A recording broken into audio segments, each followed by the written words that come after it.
Hi again, guys. As you've noticed, we have our first draft of the bird. Now, sometimes I'm a little displeased of maybe the way certain things work on my drafts. So, or I noticed that they'll need tweaked.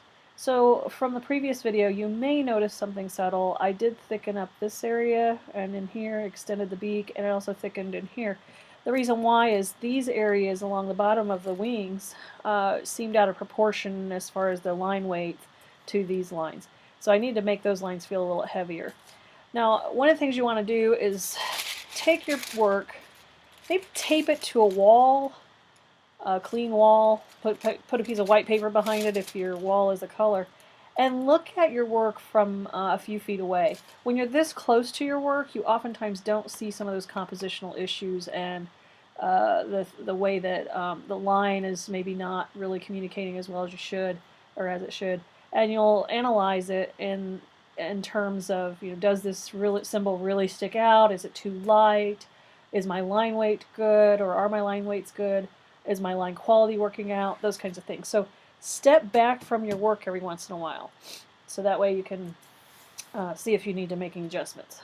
Now we're ready to move on to finishing the project. So we're going to go from a first draft to a finished piece. Now it seems a little bit like we're ruining this here in a minute, but it is really useful. Here's a review. We had sketches first, 5 sketches of 5 different objects. This is one of my objects, which was a bird. We chose this sketch. I developed that sketch into a draft. The draft we then critique. This is a full-size draft. And then I'm ready to have this draft go to the next level, which is finished project. I'm grabbing a pencil, good old number 2, nothing fancy. And what I do with this is, after I've done cleaning up what I need to clean up, and sometimes you may have to create more than one draft. I mean, I know I make it look easy. I usually do things right the first or second time because I have lots of years of experience. When you don't have very many years of experience, like I didn't when I was in college, this process took me a lot longer. So don't be discouraged if this process is taking you a little bit longer than what I'm showing. Now I am going to turn this piece of tracing paper over to the other side. And what I do is I take my pencil and I scratch along the corners some graphite. And I do that on every single corner. Okay? Basically what I'm creating is like a carbon paper on the back. I'm going to transfer these marks that I've made through this carbon onto Bristol. Okay? Now, in addition to doing the corners, what I will do is I will scribble graphite along my drawing. And I know we worked so hard to make these first drafts, and then we turn around and we do something like this to them. So don't get too attached to your stuff, guys. It's funny because when I was younger, I used to get so attached to my stuff, and then once I broke out into the field and started getting clients and jobs, you learned real quickly not to get attached to your things. Okay, not to put a lot of emotional energy towards the ownership of them, because this is a work for hire usually kind of thing, and they own the rights to your work if you're working under their clock.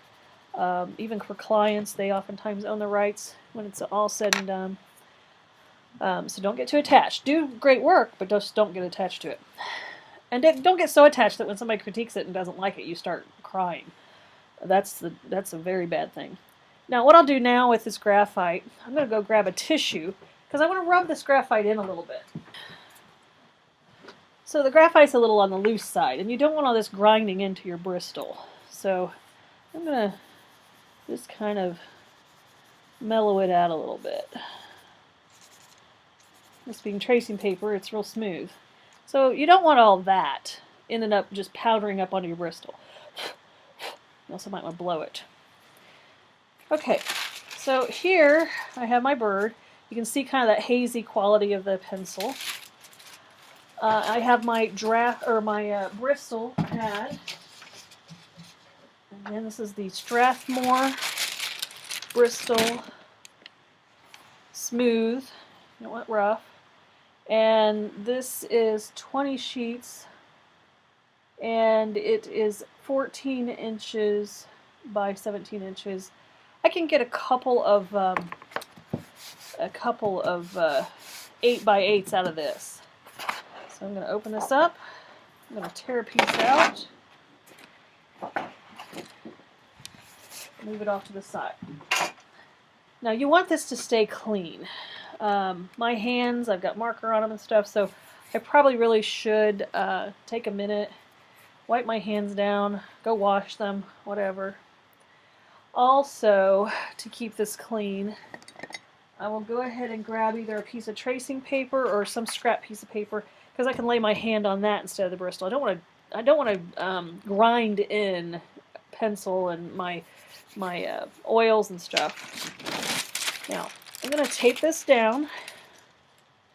If I wanted to, I could use a corner of the Bristol, assuming they've cut it straight and clean, and line my piece up so that it's square to the edge of the Bristol.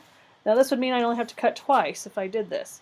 If I put it right in the middle, I'd have to cut 4 edges. So as long as you had drawn your stuff square and in a square, and the square is square, then you should be okay. I'm going to grab some tape, or post-it notes are nice for this too. And to make it a little less sticky, I might stick that tape on my hand. I don't want to peel the surface of the Bristol off when I go to peel this off. So I'm going to put a little bit of tape down on my bird. I don't want it moving on me while I'm drawing. Okay, so there it is. Now what I'm going to do is I'm going to take a sharp pencil, and I am going to move this a little bit. I'm going to go over everything that has the graphite behind it. I'm going to go over it with my pencil. I suppose you could do this with an ink pen as well. You don't want to press super hard because you don't want to mar the surface of your Bristol. And by the way, a handheld pencil sharpener, those are great. Electric pencil sharpeners are great too, but one of those little handheld jobbies are really nice for this. Now I'm going to carefully and very carefully, don't be in a hurry, folks. When you get in a hurry, everything goes to it just goes bad. It looks bad. So don't be in a hurry, but take your time and draw the outline of the shapes of the lines that you've drawn on the draft. Okay? So what this is going to do, in theory, and hopefully in practice, is when I'm doing this, this is going to transfer the graphite from the back of the tracing paper onto my Bristol. Now it is there, it's just a little light, but it is there. Okay? You don't need it real heavy. You don't want to have to spend all this time cleaning up that pencil after you've done all this marker and stuff. Again, you want to try to use your internal compass when it comes to curves. Now, I would probably cut this sheet down because it's too big for my desk, and I'm having to. I won't be able to turn it as easily. So, I unfortunately don't have my X-Acto knife with me, so I'll just have to deal with this big sheet of paper and spin it around. So my internal compass can be used to its advantage. Here we go. So, this exercise that this project we're doing, again, you might ask yourself, why in the world would I need to do this out there? Well, I think I've described this before, but just in case I haven't, our job is to create one-of-a-kind solutions to problems. Clients' problems, or wherever we end up working, if we're working in a firm.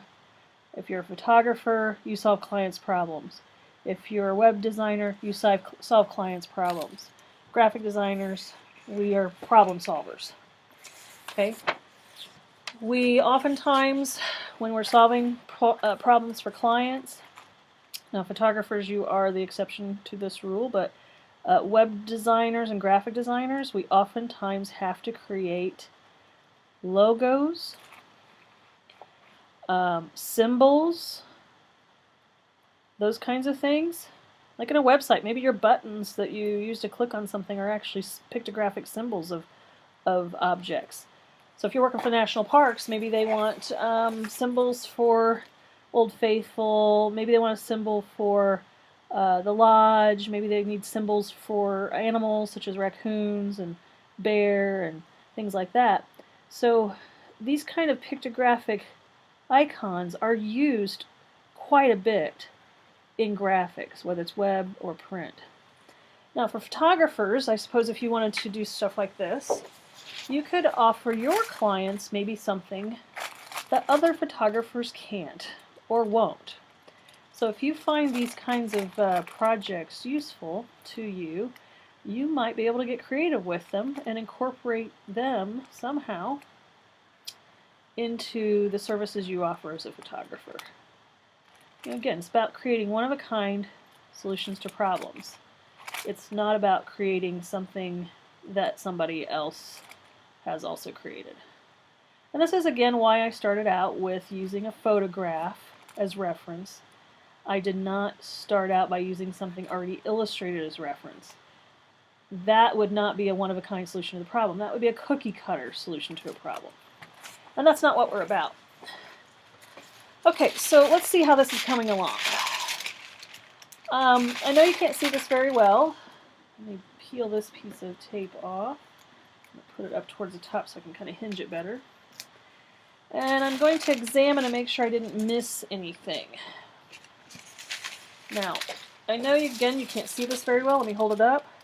But you can barely see the outline of the bird.